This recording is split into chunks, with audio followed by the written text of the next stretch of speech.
माता और पिता, ये जो दो गुरु हैं, ये बड़े विचित्र गुरु हैं। माता और पिता रूपी जो गुरु हैं ये बड़े विचित्र हैं। इन्होंने जिंदगी में केवल एक चीज सीखी है, देना। इन्होंने कभी लेना नहीं सीखा। आप किसी गुरु से अगर गुरु मंत्र भी लेते हो तो मिलने जाओगे तो उसको मिठाई का डब्बा दोगे, माला दोगे, श्रीफल दोगे, 150 रुपया उस गुरु जी को भी दोगे। पर माता और पिता रूपी जो गुरु होता है ना, वो एक गुरु ऐसा होता है कि वो आपसे कुछ नहीं लेता, बल्कि आखिरी तक अपनी श्वास जब तक चल रही है तब तक वो पलंग के गद्दे के नीचे से भी निकाल कर 50 रुपए 100 रुपए तुम्हें देता ही रहता है। वो माता पिता है, वो माता पिता रूपी गुरु है।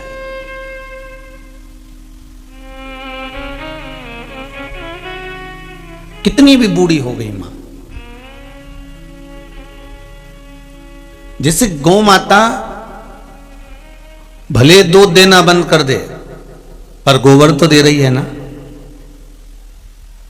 गौमूत्र तो प्रदान कर रही है ना, वो आपका कल्याण तो कर रही है ना, भले वो बूढ़ी हो गई।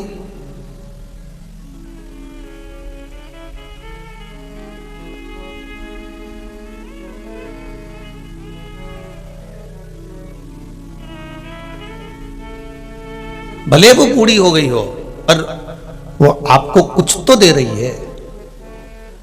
माता पिता भले बूढ़े हो गए, माता पिता भले बुजुर्ग हो गए, वो भले आपके साथ दुकान पर नहीं बैठ सकते, जितना काम बहू कर सकती है हो सकता है उतनी बूढ़ी मां नहीं कर पाए। पर ये तो पक्का है ना कि वो आशीर्वाद हर पल देती रहती है कि मेरी बहू और मेरा बेटा आगे बढ़ता रहे। वो हर पल दे रही है, भले वो बुजुर्ग हो गए, भले वो बूढ़े हो गए।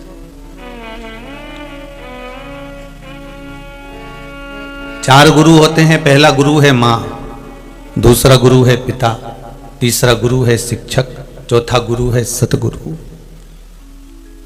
4 गुरु होते हैं, माता पिता शिक्षक और सतगुरु। इन 4 गुरुओं में पहले नंबर का गुरु है मां, जो बेटे को सतमार्ग की ओर लेकर जाती है। दूसरे नंबर का गुरु है पिता, जो बेटे को उसकी मंजिल तक पहुंचाने का प्रयास करता है। और तीसरे नंबर का गुरु है शिक्षक, जो उसको पढ़ाकर उस तक पहुंचाना चाहता है, उसकी दृष्टि को बहुत आगे तक लेकर जाना चाहता है। और चौथे नंबर का गुरु है सतगुरु, जो उसको ज्ञान उपदेश देकर परमात्मा से मिलन का मार्ग निश्चित करता है। पर इन 4 गुरुओं में जो 2 गुरु हैं वो हैं माता और पिता। इनको आपसे कुछ नहीं चाहिए। अगर आप टीचर से कोचिंग लेने जाएंगे तो वहां तो आपको पैसा 200-500 रुपए देना पड़ेगा। पढ़ने स्कूल में जाएंगे तो वहां भी फीस जमा करना पड़ेगी। अगर आप कहीं जा रहे हैं तो 100-50 रुपए खर्च जरूर होगा। सतगुरु के पास में भी जा रहे हैं तो वहां पर भी आपको कुछ ना कुछ तो देना ही पड़ेगा। पर माता पिता रूपी गुरु एक ऐसे होते हैं जो देते हैं पर आपसे कभी कुछ नहीं लेते। लेना उनको आता ही नहीं है। अगर लेना आता होता तो शायद आपको जन्म ही नहीं देते। अगर उनको लेना आता होता तो वो आपको जन्म नहीं देते। आपको जन्म देने का कारण ही केवल इतना है कि मुझे इनको देना है, मुझे इसको देना है। आज भी कई माताओं के मन की एक बात आती है, कई पुरुष लोग आपस में बात कर लेते हैं। वो कहें कि घर में 2-3 बेटियां हैं, मेरे घर में बेटा नहीं है। अगर मेरे घर में बेटियां हैं तो क्या बेटा नहीं है तो क्या हुआ? नहीं, कोई उत्तराधिकारी तो होना चाहिए, घर संभालने वाला तो होना चाहिए। मतलब ये पक्का हो गया कि इसको हमको दे के जाना है।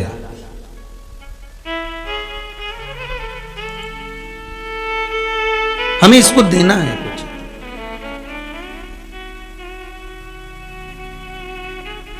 कोई उत्तराधिकारी चाहिए। माता पिता वो गुरु हैं जिन्होंने जीवन में केवल देना सीखा है, केवल देना।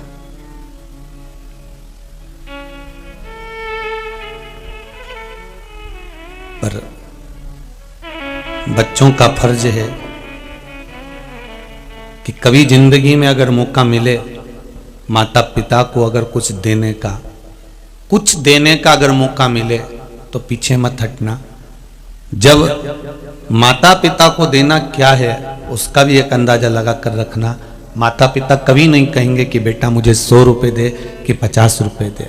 अभी भी आप लोग छिंदवाड़ा से आए हो, कोई सालनी से आया है, कोई नागपुर से आया है, कोई बैतूल से आया है, कोई आमला से आया हुआ है, सब अपनी अपनी जगह से ना जाने कहाँ कहाँ से आप लोग आए हुए हो। तो आप में से कितने लोग हैं जिन्होंने अपने बच्चों से पैसे मांगे होंगे कि मुझे जाना है जरा 100 रुपये दे? कोई ने नहीं मांगा होगा। मांगा किसी ने? जम के तो बोलो, नहीं मांगा ना। पर आपके बच्चे या आपकी बहू मायके जाती है, आपकी बहू अगर मायके जा रही होती है तो उसको 100 रुपये 50 रुपये हाथ में कौन पकड़ाता है? अरे बोलो तो सर, तुम ही देते हो ना कि ये बेटा 100 रुपये रख ले, ये बच्चों को 50 रुपये रख ले, ये बेटी जा रही है तो बेटी को दे दिया, बहू जा रही है तो बहू को दे दिया।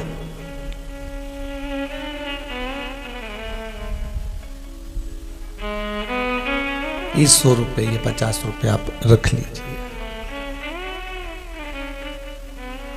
अब जैसा फर्ज आपका है कि आप बहू जा रही होती है या बेटा जा रहा होता है, बाहर कहीं जा रहे होते हैं तो 100-50 रुपए आप देते हो, तो इतनी बुद्धि, इतना विवेक तो बच्चों में भी होना चाहिए कि हमारी मम्मी कथा सुनने जा रही है, इतनी दूर जाएगी, ले मम्मी ये आई, ले 100 रुपए ले और जा तू तो कथा सुनने के लिए नवे गांव जा। वो भी तो 100 रुपए दे सकता था, वो भी तो 50 रुपए दे सकता था,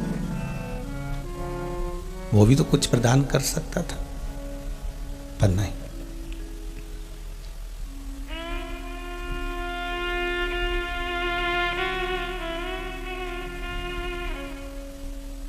रामायण किस किसने सुनी है? जरा हाथ ऊंचा करो। सबने सुनी है? रख लो, धर लो हाथ वापिस नीचे।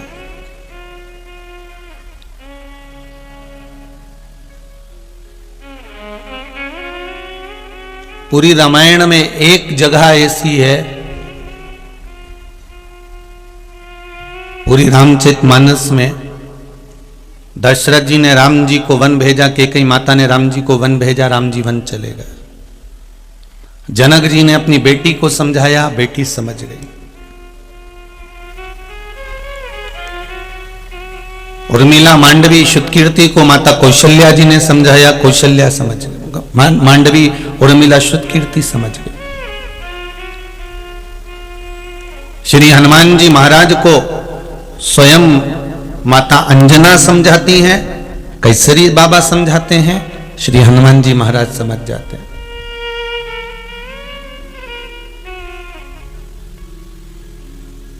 पर पूरी रामचरितमानस में एक स्थान ऐसा आता है, एक जगह ऐसी आती है कि उस स्थान पर हनुमान जी सारी जगह छोड़कर उस पर्वत पर चढ़कर उस पे लात रखकर वो पर्वत पर अपना पांव रखकर फिर लंका की ओर जाते हैं, और पर्वत पर जैसे ही पांव रखा वो पर्वत जमीन में चला जाता है, पाताल में चला जाता है। सुना है कि नहीं सुना?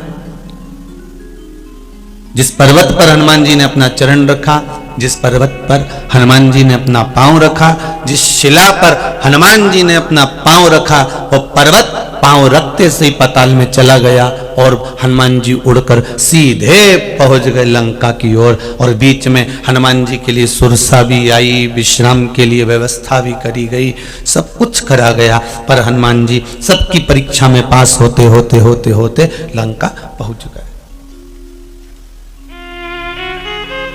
हनुमान जी लंका पहुंच गए। पर कभी आपने विचार करा आपके जीवन में,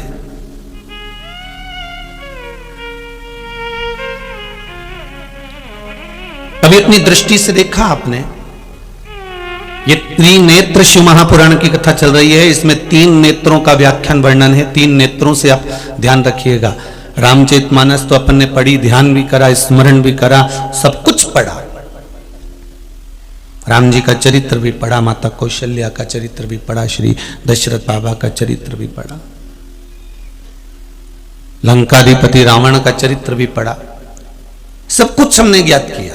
पर तभी हमारे मन में यह प्रश्न खड़ा हुआ कि श्री हनुमान जी महाराज सारी जगह को छोड़कर उस पर्वत पर चढ़े, एक पत्थर के ऊपर चढ़े, उस पत्थर पर चढ़कर हनुमान जी महाराज जो ऊपर की ओर उड़े और पत्थर पाताल में चला गया, वो पत्थर था कौन जो पाताल के अंदर घुस गया, पाताल के अंदर चले गया?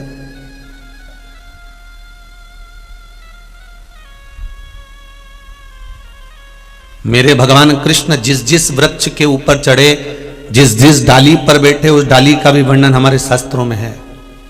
मेरे राम जी महाराज जिस जिस आश्रम में पहुंचे, जिस जिस जगह पर पहुंचे, उस आश्रम का वर्णन हमारे शास्त्रों में है। पर हनुमान जी महाराज के मार्ग में चलते चलते सुरसा मिली, उसका वर्णन था। कोई पर्वत विश्राम के लिए आया, उसका भी वर्णन था। लंका में पहुंचे, लंकनी मिली, उसका भी वर्णन था। विभीषण का घर मिला, उसका भी वर्णन था। पर हनुमान जी महाराज जिस पत्थर पर चढ़े और जिस पत्थर पर हनुमान जी ने अपना पांव रखा और वो पत्थर पाताल में चले गया, आखिर वो पत्थर था कौन जिस पर हनुमान जी सब जगह छोड़कर उसी पत्थर पर क्यों चढ़े?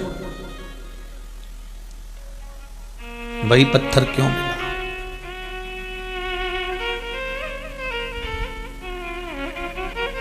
पत्थर वही प्राप्त क्यों हुआ? और कोई दूसरा पत्थर हनुमान जी को क्यों नहीं मिला ऊपर चढ़ने के लिए? मिल जाता पर नहीं।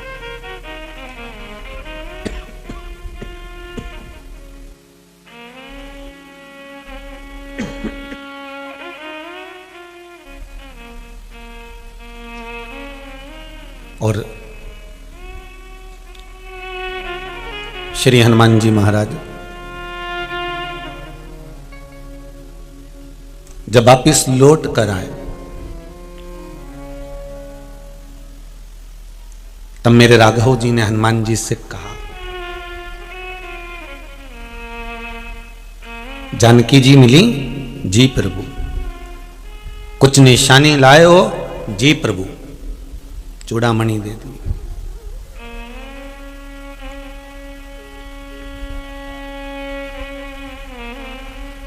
राम जी ने कहा, हनुमान तुमको मालूम है कि तुम कौन हो? आपको मालूम है आप कौन है?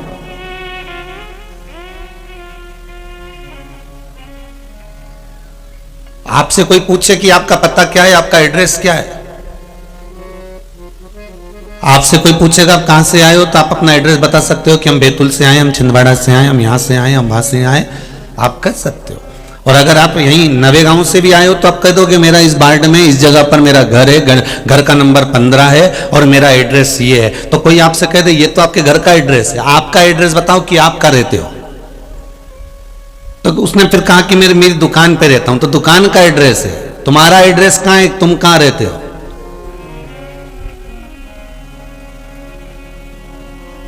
जिस घर में तुम रह रहे हो वो घर का एड्रेस है, जिस दुकान पर तुम बैठे हो वो दुकान का एड्रेस है। तुम्हारा खुद का एड्रेस कहां है? तुम्हारे खुद का पता कहां है? तुम तो खुद लापता हो। जिसका पता नहीं वो लापता। कोई तुमसे पूछे कि तुम्हारा पता कहां है, तो फिर तुम कह सकते हो मेरा पता केवल एक ही जगह पर है, वो है भगवान के चरणारविंद, शंकर के चरणों के अंदर मेरा पता है, उसके सिवा मैं कहीं नहीं रहता।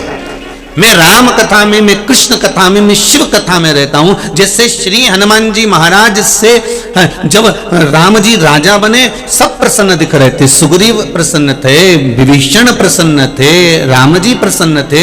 तो माता सीता जी ने पूछ लिया कि ये केवट इसलिए प्रसन्न है क्योंकि निषादों का राजा बन गया, सुग्रीव इसलिए प्रसन्न है क्योंकि किष्किंधा का राजा बन गया, विभीषण इसलिए प्रसन्न है क्योंकि लंका का राजा बन गया, आप इसलिए प्रसन्न हो कि आप अयोध्या के राजा बन गए। पर हनुमान क्यों नाच रहा है? हनुमान को क्या मिल गया जो इतना प्रसन्न होकर नाच रहा है?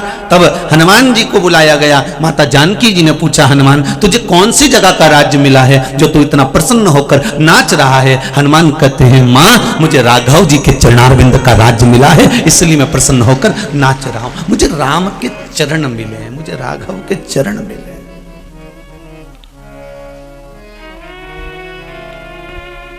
पवन तनय संकट हरण मूर्ति राम लखन सीता सहित हृदय बसहु सूरभूमि। मुझे राघव जी के चरण प्राप्त हो गए, मुझे राम जी के चरण मिल गए। ये मुझे जो राज्य मिला है ये कुछ साधारण नहीं है। कोई आपसे कहे कि आपका पता क्या है, तो घर का पता नहीं देना है हमको, दुकान का पता नहीं देना है हमको, हमारा खुद का पता दीजिए कि हम कहाँ हैं।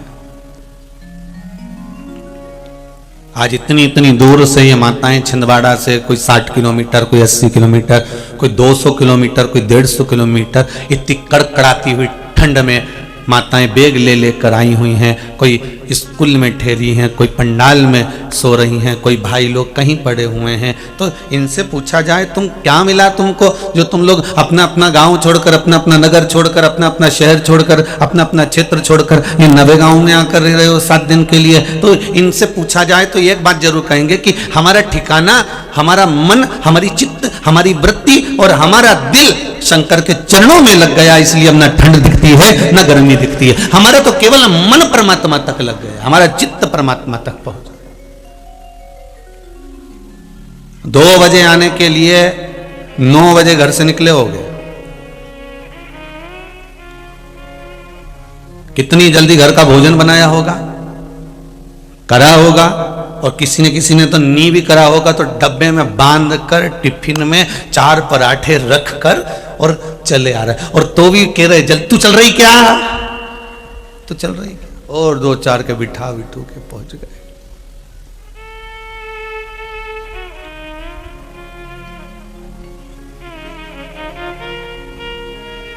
ये चित्त, ये मन, ये हृदय शिव में लगा दिया। सीताराम सरकार ने पूछा, राम जी पूछ रहे, क्यों रे हनुमान, कुछ निशानी लाया है? ये चूड़ामणि लाया हूं। अच्छा हनुमान, तुम शिव के अवतार हो, तुम्हें मालूम है? हनुमान जी ने कहा, प्रभु आपको नहीं मालूम कि आप नारायण के अवतार हो? आप नारायण के अवतार हो, मैं शिव का अवतार हूं, और ना मैं आपके बिना रह सकता हूं, ना आप मेरे बिना रह सकते हो, इसलिए मेरा अवतार हुआ है, और इसीलिए आपका भी अवतार हुआ है। जी। राम जी ने कहा, हनुमान पूर्व के लेन देन मिटाने के लिए हमारे अवतार हुए हैं।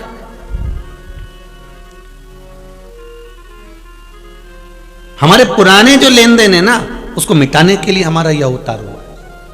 और आपका जो जन्म हुआ है ना भाई, चाहे हमारा हो, चाहे आपका हो, चाहे संसार सागर में जितने आस्था टीवी पर कथा सुन रहे हो, जितने फेसबुक यूट्यूब पर श्रवण कर रहे हो, जितने पंडाल में सुन रहे हो, जितने माइक द्वारा सुन रहे हो, ध्यान से सुनना, आपका और हमारा जन्म पूर्व के कुछ लेन देन मिटाने के लिए हुआ है। कोई साधारण हुआ है क्या? पुराना लेन देन मिटाना है हमको। अच्छी खासी चलती हुई दुकान में कहीं का व्यक्ति ऐसा आ जाएगा, कोई व्यक्ति, कोई मित्र, कोई सखा, कोई रिश्तेदार, कोई नातेदार, कोई कुटुंबी, कोई कबीले वाला ऐसा मिल जाएगा जिससे तुमसे उधार मांग लेगा, भैया दे दोगे क्या 50,000 रुपए, दे दोगे क्या 5,000 रुपए, हाँ हाँ ले ले अभी दे देना, मैं बस 15 दिन में पैसे वापस कर दूंगा। और जो खाया आज तक नहीं आया। अब पत्नी कह रही अपने पति से, और दे दो, जाओ, खूब तुम नेता बनते हो ना देने के लिए, जाओ दे दो, तुम खूब दानदाता बनते हो तुम तो। अब पत्नी कह रही है, अब पति भी मन में सोचे, अब करूं क्या, तुम बता करूं क्या? नहीं तुम तो दो, तुम तो दिए जाओ। अब जरा विचार करिए, पैसा तुम्हारा, धन तुम्हारा, संपदा तुम्हारी, और लेके भग गया दूसरा, चले गया दूसरा लेकर। अब तुम गुस्सा भी करो, फोन भी करो, मोबाइल भी करो, उसके घर भी जाओ तो भी नहीं मिले, ना दे, तो विचार करोगे अब क्या करें, अपना तो खा गया वो, भगवान जाने कौन था।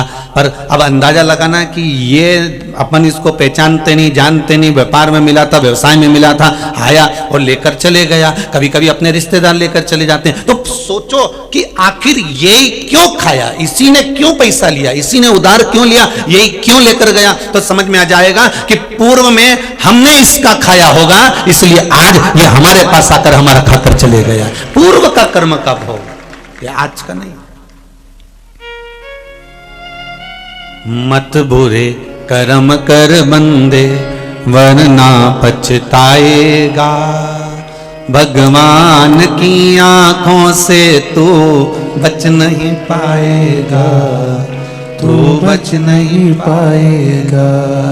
अरे ओ अज्ञानी मत करना नादानी। बचना मुश्किल है उस परमात्मा की दृष्टि से। हमारे भले 2 नेत्र हो 3 नेत्र हो, पर मेरे परमात्मा के तो हजारों नेत्र हैं साहब, जिनसे वो देखता रहता है हमारे कर्मों को, और उन कर्मों के अनुसार हमें फल प्रदान करता है। उस कर्म के अनुसार हमें भोगना पड़ता है। पत्नी मिली है कर्म के अनुसार, और जीजियों आप भी ध्यान रखना, पति मिला है कर्म के अनुसार, ससुराल मिला है कर्म के अनुसार, बहू मिली है कर्म के अनुसार, सास मिली है कर्म के अनुसार। जैसा तुमने पूर्व में करा होगा, अगर किसी गाय को 1 रोटी दी होगी, उसको सहलाया होगा, उसकी सेवा करी होगी, तो बहू वही गाय बनकर आती है, तुम्हारी सेवा करती है। किसी गाय को डंडा मारा होगा, दरवाजे से धक्का देकर भगाया होगा, चिल्लाकर भगाया होगा, पानी डालकर भगाया होगा, डंडा मारकर भगाया होगा, तो बहू भी ऐसी जगदम्बा मिली है, बहू भी कम मिली। कर्मों का लेख है, उसको तो भोगना है, वो कोई टाल नहीं सकता।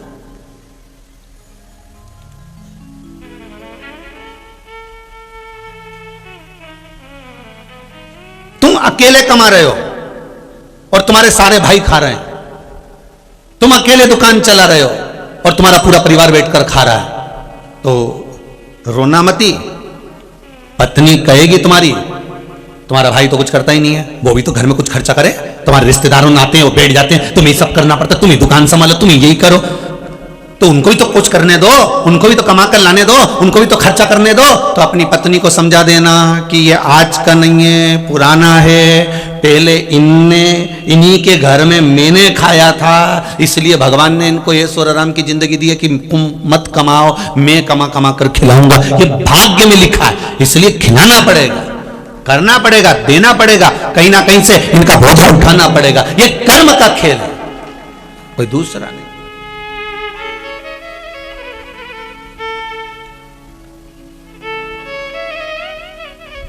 जब किसी व्यक्ति की हॉस्पिटल में भर्ती होने के बाद छुट्टी होती है, तो उसको दवाई गोली देकर विदा करते कि नहीं करते? बोलो जरा जम के बोलो। करते हैं कि बिना दवाई गोली के भेज देते हैं? जब हॉस्पिटल में पड़ा था, बीमार पड़ा हुआ था, हॉस्पिटल में एडमिट था, एडमिट होने वाला व्यक्ति जब हॉस्पिटल से वापस अपने घर जाता है, तो उसके साथ थोड़ी ना थोड़ी दवाई बांधकर दे दी जाती है। दवाई क्यों देते हैं? भैया ये दवाई टाइम पे खाना, अगर टाइम पे नहीं खाओगे तो वापस हॉस्पिटल आना पड़ जाएगा, अगर समय पे नहीं लोगे तो वापस तुम्हें भर्ती होना पड़ जाएगा। ये दवाई लो, इसको घर पर जाकर खाना, सुबह की ये, शाम की ये, दोपहर की ये, 2 ढक्कन ये पी लेना, 1 ढक्कन ये पी लेना, और दवाई दे दी, खांसी की ने, खुल्ला की ने, साफ दवाई ले लुआ के तुम अपने अपने घर चले गए। अब समय पर अगर तुमने दवाई नहीं ली तो वापस हॉस्पिटल जाना पड़ जाएगा। नरकों का भोग भोग रहे थे, हॉस्पिटल में पड़े हुए थे, कर्म का भोग ऊपर जाकर भोग रहे थे। भगवान से कहा अब मेरी छुट्टी कर दीजिए, अब मैं घर जाना चाहता हूं। भगवान ने कहा दवाई खाना पड़ेगी तो क्या खाने को तैयार हूं। भगवान ने कहा तो जन्म दे दो इसको, वापिस पृथ्वी पर मृत्यु लोक में वापिस जन्म दे दिया, और मृत्यु लोक में आए तो फिर वही सुख दुख, दुख सुख, वही दवाई रोज सुबह दोपहर शाम खाने को मिल रही है। कोई ने अपशब्द कह दिया, कोई ने ताने दे दिए, कोई ने गालियां दे दी, कोई ने कुछ कह दिया, कोई पैसा खाकर भग गया, तुम्हारे कहीं व्यापार घाटा लग गया, कहीं कुछ लग गया। ये कर्मों का भोग है जो मनुष्य को भोगना पड़ेगा।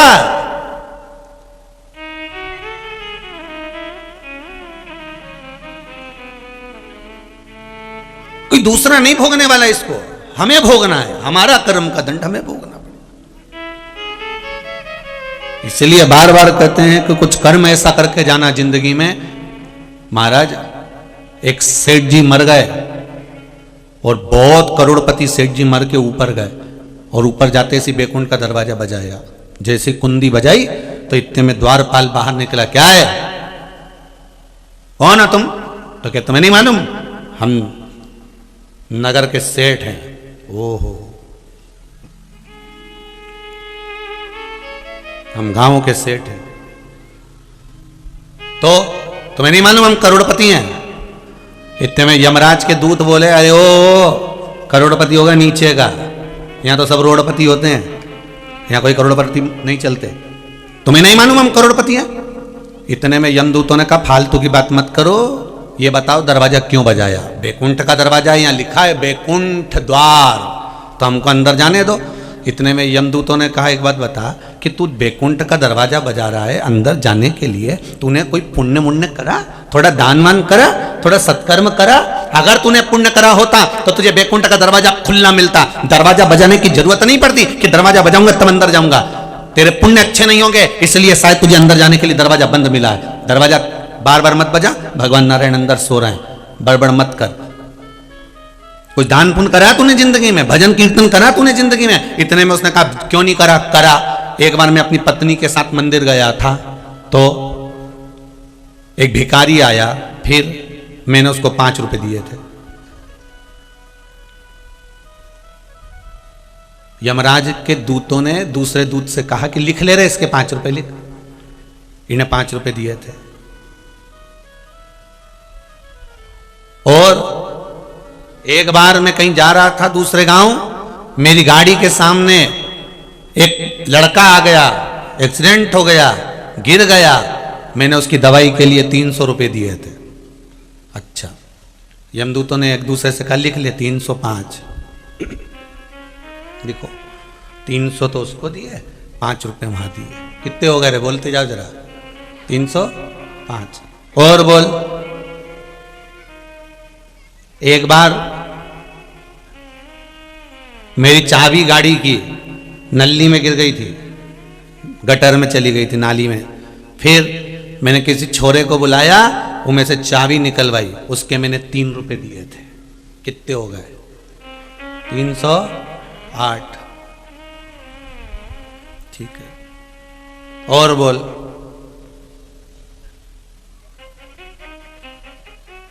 और बोल।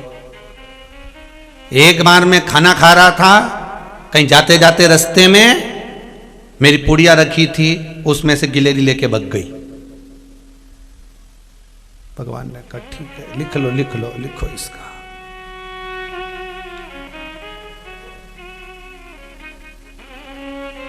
अब तो जाने दो अंदर। यमदूतों ने एक जो लिख रहा था ना, तो दूसरे यमदूत ने उससे कहा एक काम करो, एक भजिए की पुड़िया और 308 रुपए इसको दो, नीचे नरक में पटक दो, फेंको इसको नरक में। एक भजिए की पुड़िया दो जो गिलेरी ने खाई थी, और 308 रुपए इसके जो लगे थे इसने दिए थे, तो हमने दान दिए। इतने में भगवान यमदूत बोले दान नहीं दिए, तूने धर्म करा कहां है? ये धन के बल पर अगर तुम सोचो कि मुझे बैकुंठ मिल जाए तो ईमानदारी की बात है जी जियो, पैसे के बल पर कभी बैकुंठ नहीं मिल सकता। बैकुंठ तो केवल भगवान की कथा श्रवण कर प्राप्त हो सकता। ना राम नाम लीनो तूने भरी जवानी में, तू डूब के मर जा रे चुल्लू भर पानी में, तू डूब के मर जा रे चुल्लू भर पानी में।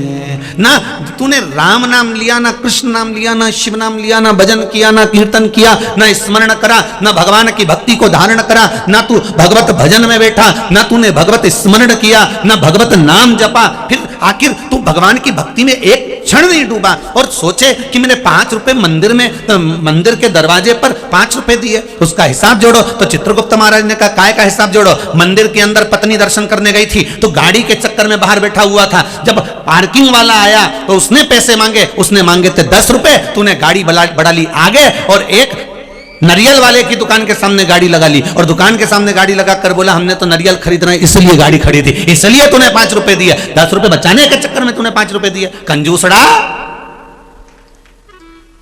और यहां बोलता है कि मैंने 5 रुपए का दान करा।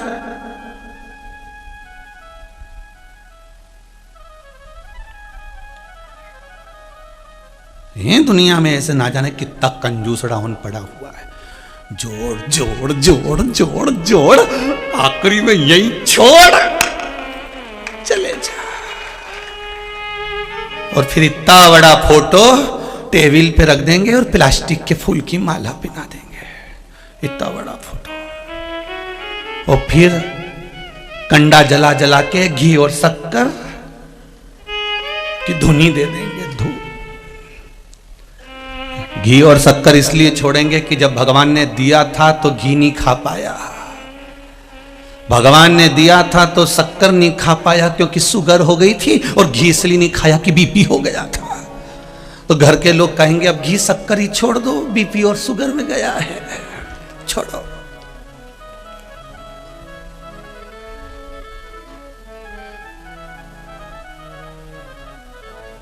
जीवन यूं ही चले गया।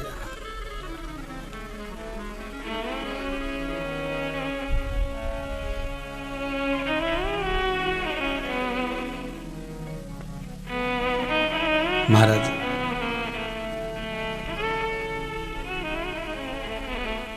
वो कहे सज धज के जिस दिन मौत की शहजादी आएगी,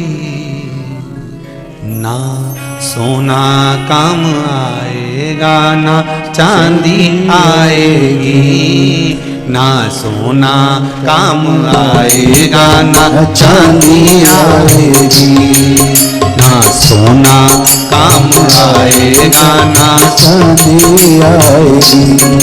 सज धज के जिस दिन मौत की हो,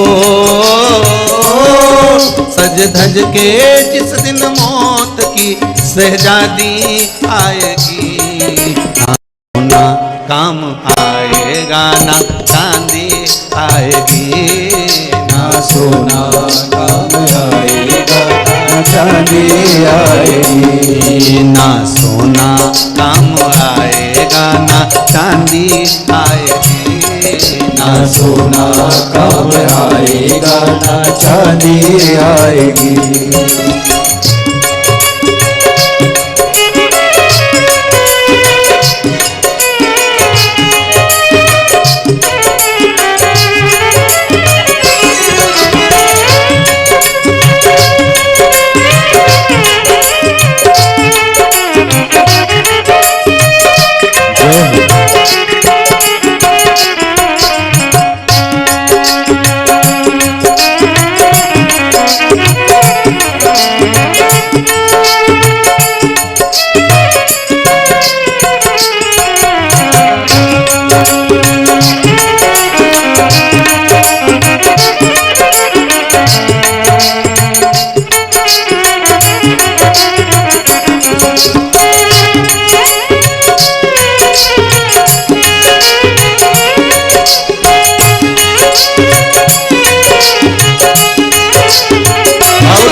छोटा सा तू कितने बड़े अरमान हैं तेरे, छोटा सा तू कितने बड़े अरमान हैं तेरे, ओ छोटा सा तू कितने बड़े अरमान हैं तेरे, छोटा सा तू कितने बड़े अरमान हैं तेरे। मट्टी का तू सोने जैसे मान है तेरे, मट्टी का तू सोने जैसे मान है तेरे, मट्टी का तू सोने जैसे मान है तेरे, मट्टी का तू सोने जैसे मान है तेरे। मट्टी की काया एक दिन मट्टी की काया एक दिन मट्टी मिल जाएगी, ना सोना काम आएगा ना चांदी आएगी, ना सोना काम आएगा ना चांदी आएगी, ना सोना काम आएगा ना चांदी आएगी, ना सोना काम आएगा ना चांदी आएगी। सज धज के जिस दिन मौत की हो, सज धज के जिस दिन मौत की शहजादी आएगी, ना सोना काम आएगा ना चांदी आएगी, ना सोना काम आएगा ना चांदी आएगी।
ना सोना काम आएगा ना चांदी आएगी, ना सोना काम आएगा ना चांदी आएगी, ना सोना काम आएगा ना चांदी आएगी, ना सोना काम आएगा ना चांदी आएगी, ना सोना काम आएगा ना चांदी आएगी, ना सोना काम आएगा ना चांदी आएगी, ना सोना काम आएगा ना चांदी आएगी, ना सोना काम आएगा ना चांदी आएगी।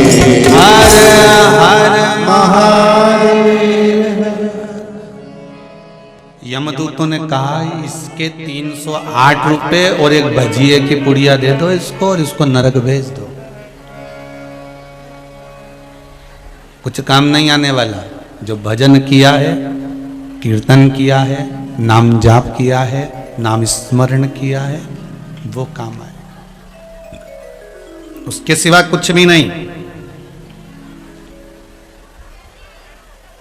छोटा सा तू कितने बड़े अरमान हैं तेरे,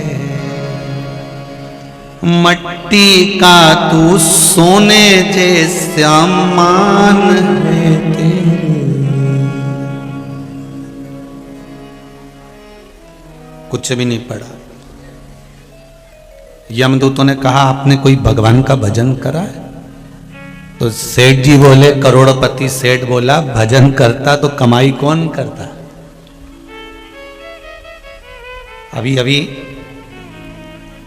नवेगांव वालों से कह दिया जाए कि साहब कथा हो रही है और आपके गांव में कथा हो रही है तो आप कथा में नहीं जा रहे। अरे फिर दुकान पे कौन बैठेगा? मुल्ला नसबुद्दीन 90 साल का पलंग पे पड़ा था, अंतिम सांसें चल रही थी, डॉक्टर ने कह दिया मरने वाला है। 4 बेटे मुल्ला नसबुद्दीन के, 4, अंतिम सांस चल रही है। पत्नी से पति बोला मुल्ला नसबुद्दीन, क्यों मेरा पहला बेटा कहां है? अरे वो डॉक्टर को छोड़ने गया है। तुम तो ईश्वर को याद करो, उस परमात्मा को, तुम्हारी अंतिम सांसें चल रही है, तुम उस भगवान को याद करो, चुपचाप पड़े रहो, ईश्वर को याद करो। मुल्ला नसबुद्दीन थोड़ी देर बाद तक पड़ा रिया, एकदम जागता हुआ, मेरा दूसरा बेटा कहां है? अरे वो दवाई लेने गया है, तुम सोते क्यों नहीं हो? भगवान को याद करते क्यों नहीं? ईश्वर को याद करते क्यों नहीं हो? फिर सोया, थोड़ी देर बाद फिर जागा, मेरा तीसरा बेटा कहां है? अरे सब्जी खत्म हो गई थी तो सब्जी लेने गया है बाजार, तुम ईश्वर को याद क्यों नहीं करते? उस भगवान को याद क्यों नहीं करते? थोड़ी देर फिर सोया, थोड़ी देर बाद फिर जागा, मेरा चौथा बेटा कहां है? अरे वो तुम्हारे पांव दबा रहा है। इतने में मुल्ला नसबुद्दीन गुस्से में बोला, चारों की चारों यहीं मर रहे हैं, फिर दुकान पे कौन बैठा है? दुकान पे मरने जा रहा है, अंतिम सांसें चल रही है और आखिरी में याद क्या आ रही है? वो दुकान। फिर भगवान भी क्या गलती करे? भगवान के इसको दुकान की ज्यादा याद बनी रहती है। एक काम करो, इससे दुकान नहीं छूटी थी, इसको दुकान की दीवार पे छिपकली बना के चिपका दो, अगला जन्म इसका छिपकली का दे दो, या फिर इसको मेंढक बना दो, दुकान के अंदर छुप के बैठा रहेगा। कहीं चूहा बना दो, काकरोच बना दो, छूट नहीं रहा। क्यों साहब, मैं करोड़पति, तो कह दिया एक भजिए की पुड़िया दे दो और 308 रुपए देना, इसको भगाओ यहां से, नरक की ओर भेजो। ये मत सोचना कि धन के बल पे बैकुंठ मिलता होगा, पैसे के बल पर कभी बैकुंठ नहीं मिलता। बैकुंठ हमेशा भजन के बल पर मिलता है, आपके स्मरण के बल पर मिलता है। कितना नाम जपा, कितना कीर्तन किया, कितना स्मरण करा आपने, कितना भगवान की भक्ति को भजा आपने, वैकुंठ उसके बल पर मिलता है।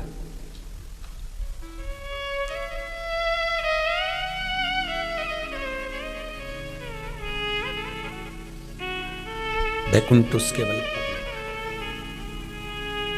अभी भी कुछ नहीं बिगड़ा, आप सबसे निवेदन है, मौका है भगवान के भजन का।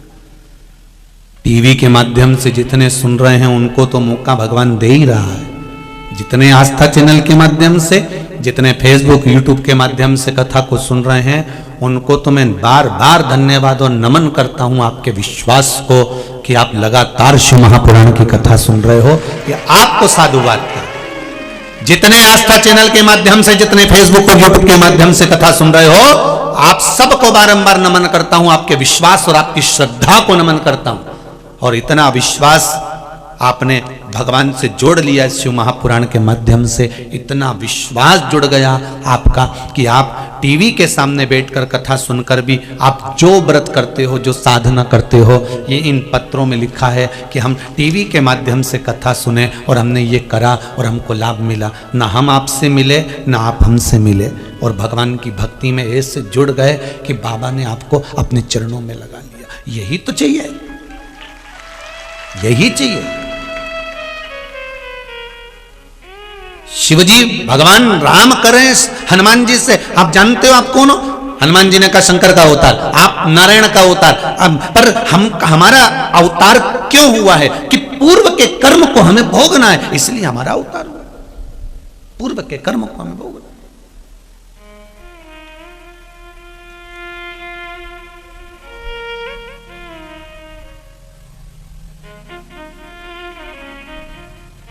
पूर्व का कर्म ऐसा होगा जिसके कारणवश हमारा जन्म ऐसा हुआ, पूर्व का कर्म होगा। फिर निवेदन है, अच्छा करते चलिए अपनी जिंदगी में, कुछ अच्छा करने का प्रयास करो।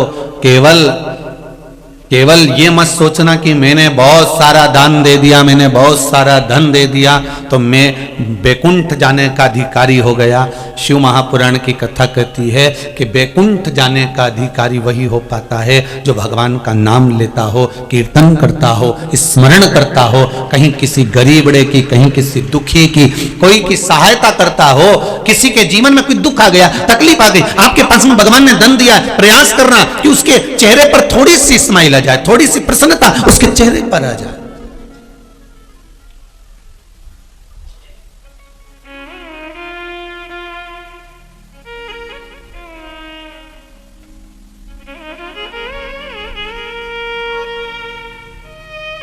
प्रयास करना कि उसके चेहरे पर थोड़ी सी प्रसन्नता का भाव प्रकट हो जाए।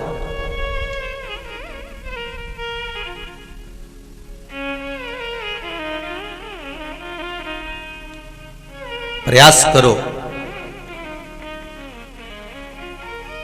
कि अगर किसी दुखी के चेहरे पर प्रसन्नता ला दी तो हो सकता है किसी मंदिर में दीप जलाने के बराबर हो जाए।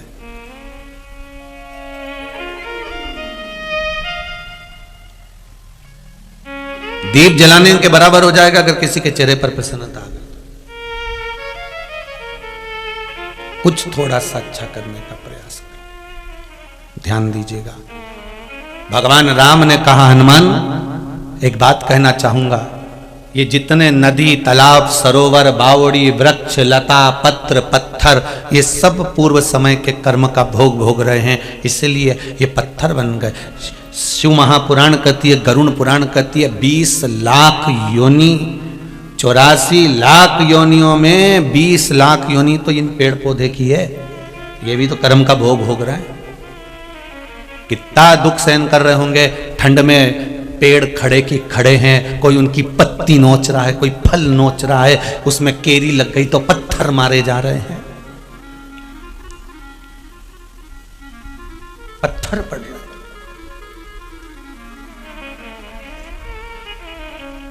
आप सोचते होंगे कि जो फलदार पेड़ होते हैं कितने अच्छे होते हैं, पर उन फलदार पेड़ से पूछा जाए कि 84 लाख योनियों में 20 लाख योनि जो वृक्ष की है, उस वृक्ष की योनि में भी घास की योनि अच्छी, दुर्वा की योनि अच्छी, कहीं लता और डाली की योनि अच्छी, पर उस वृक्ष वाली योनि में भी फल वाले वृक्ष की योनि ठीक नहीं है।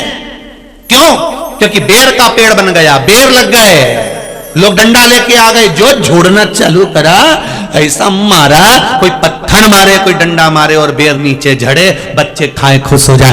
केवी के पेड़, आम के पेड़ पे जो पत्थर मारा, इमली के पेड़ में जो पत्थर मारा, उस वृक्ष से तो पूछो कि कितना भोगना पड़ रहा है उसको।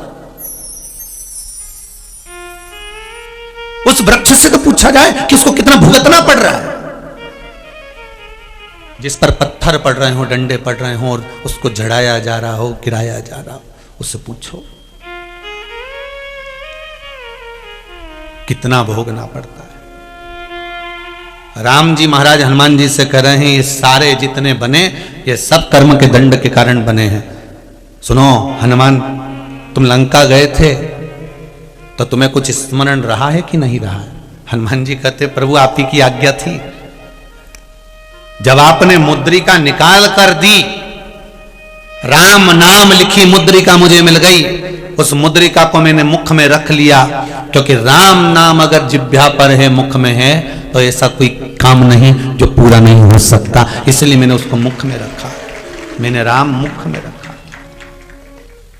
फिर हनुमान जी कहते हैं मैं लंका जाते समय सब जगह देख लिया और देखने के बाद मुझे एक पत्थर दिखाई दिया, शिला दिखाई दी, मैं उस पे चढ़ गया।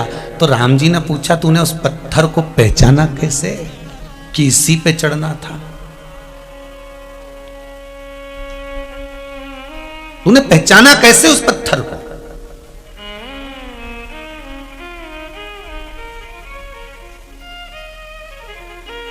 देखो राम कथा बहुत विस्तार है और राम जी की कथा बांचने वाले इसको बड़े रोचकता से बांचते हैं, बड़े विस्तार से बांचते हैं। हमको तो थोड़ी बहुत जो बाबा ने, भोलेनाथ जी ने तीसरे नेत्र की कथा में दे दी है वही आपको बता रहे हैं। बाकी के राम कथा बांचने वाले बहुत सुंदर भाव से इसको व्यक्त करते हैं। हाँ, एक बार अगर मौका मिलेगा तो जैसे यहां चल रही है त्रिनेत्र शिव महापुराण की कथा, वैष्णव शिव महापुराण की कथा हुई, अहिल्याबाई शिव महापुराण की कथा हुई, आगे चलकर कभी योग बनेगा तो श्री राम शिव महापुराण की कथा भी बांचेंगे, प्रयास करेंगे पूरा। कोई पुराने गुण तत्व को लेते हुए, जैसे शिव महापुराण के अंतर्गत त्रिनेत्र के भाव से जो लिया गया है वो आपको सामने प्रस्तुत कर रहे हैं। जो लिया इस त्रिनेत्र शिव महापुराण से, जो ग्रहण किया वो आपके सामने। राम जी हनुमान जी से कह रहे हैं तूने उस पत्थर को कैसे पहचाना, जिस पत्थर पर तू चढ़ा था उस पत्थर को कैसे जाना है तू?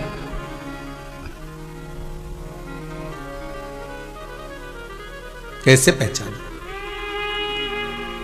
हनुमान जी ने कहा जो मुख में राम था, केवल मुख में राम नहीं था, ये मुद्रिका जो राम नाम की मुख में थी, अगर राम हमारे जिह्वा पर है तो ये 3.5 करोड़ रोम छिद्र में राम समाहित है। बस वही राम ने बता दिया कि इस पत्थर पर चढ़ना है, तो पत्थर के पास तू गया। हाँ, फिर क्या हुआ?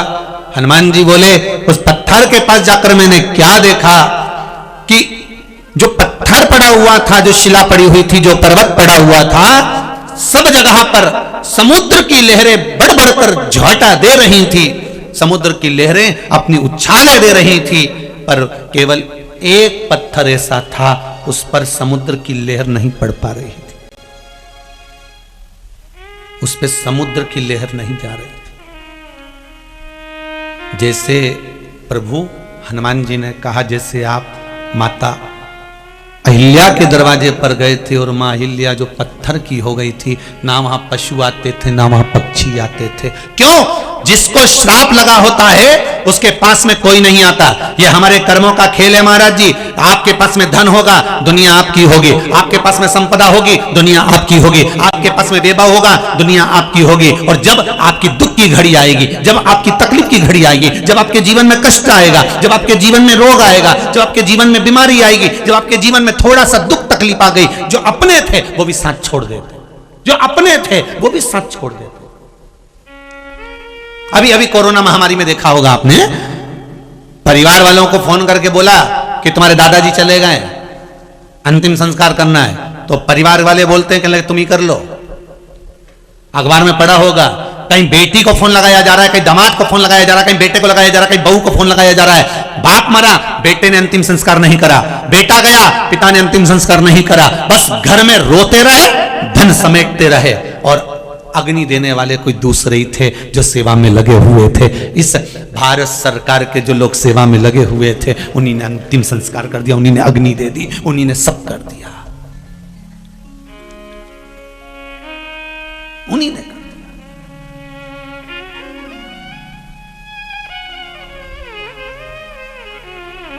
हम उनको पहचाने कहां?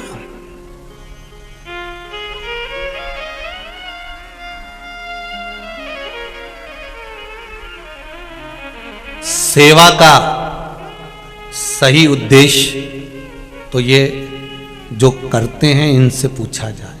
हमें लगता है ये इस समाज के हैं, ये इस समाज, पर सेवा का सही उद्देश्य तो इनसे सीखा जाए कि सेवा किसको कहते हैं,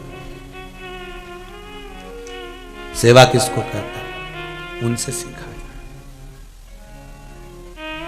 महाराज जितनी जितनी नीचे नीचे जो लोग हैं, दिखता है कि ये अन्य समाज, नहीं, सेवा का प्रकल्प इनसे सीखिए, ये बता सकते हैं सेवा किसको कहते हैं।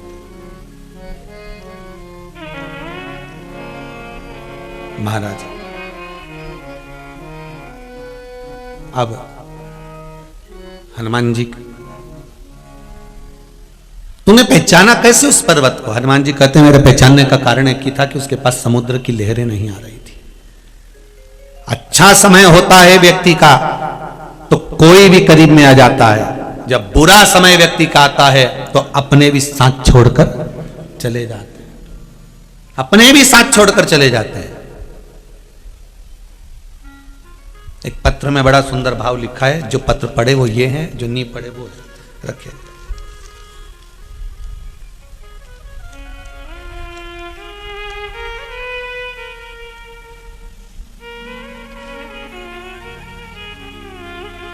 पुष्पलता प्रकाश बारंगे सारणी से हैं। कहां बैठे हैं जरा हाथ हिलाएंगे, आप ही हैं, दोनों हाथे से हिला दीजिए। हर हर महादेव। आपने लिखा है गुरुदेव, मेरे पति को 2 मई को कोरोना हो गया था। कोई बोले बैतूल ले जाओ, कोई बोले भोपाल ले जाओ, कोई बोले नागपुर ले जाओ। गुरुदेव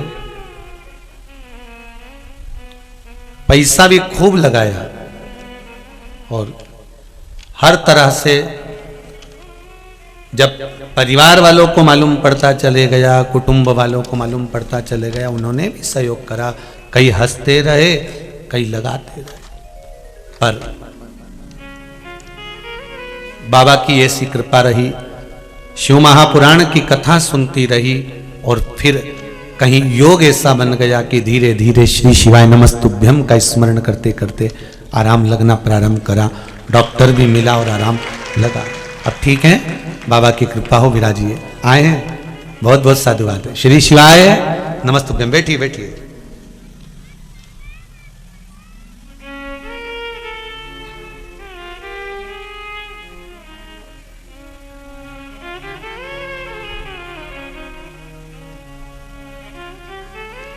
उन्होंने लिखा है, मेरी सारी बहनों का एक ही कहना था कि परिस्थिति कैसी भी हो पर परमात्मा से विश्वास मत गिरने देना। शिव महापुराण की कथा बार बार कहती है कि परमात्मा से भरोसा मत डिगने दो। आपको पहले भी कथा में कहा, चाहे टीवी के माध्यम से सुन रहे हो, फेसबुक यूट्यूब के माध्यम से सुन रहे हो, चाहे पंडाल में बैठकर कथा सुन रहे हो, अपने विश्वास को डोलने मत देना। दुनिया के लोग बहुत डिगाएंगे, कहाँ चक्कर में पड़े हो, कहाँ सियोर वाला महाराज के चक्कर में पड़े हो, कहीं उसको कुछ आए फालतू की बात करे वो तो व्यासपीठ पे बैठकर, फिर भी आप कह देना भले वो फालतू की बात करे पर एक बात तो कहता है ना कि शंकर पर विश्वास करो, वही काफी है, बस इतना ही बहुत है। करे वो फालतू की बात करे, पर उनकी एक बात है कि विश्वास भगवान पर करो, विश्वास शंकर पर करना। संसार के लोगों पर विश्वास करोगे तो एक दिन नीचे चले जाओगे, और मेरे शिव पर विश्वास करोगे, राम और कृष्ण पर विश्वास करोगे तो परमात्मा के द्वार चले जाओगे। विश्वास पूर्ण होना चाहिए, भरोसा दृढ़ होना चाहिए। कहें लोग कहेंगे, खूब कहेंगे। दुनिया के लोगों के पास में एक ही काम बचा, बस कहीं ना कहीं बुराई छाटो, निकालो और बोलो। पर अपने को नहीं, अपने को शिव भजन करना है, अपने को राम भजन, कृष्ण भजन करना है, अपने को परमात्मा का स्मरण करना है। कहे कहे तो आग लगे बस्ती में, जम के बोलो जरा अपन रहो मस्ती में, क्या किसको रोइए चादर तान के सोइए। अपने को नहीं मतलब किसी से कि वो क्या कर रहा है, क्या बोल रहा है, क्या करने वाला, नहीं नहीं, अपन मस्त। बोल हनुमान, तूने कैसे पहचाना?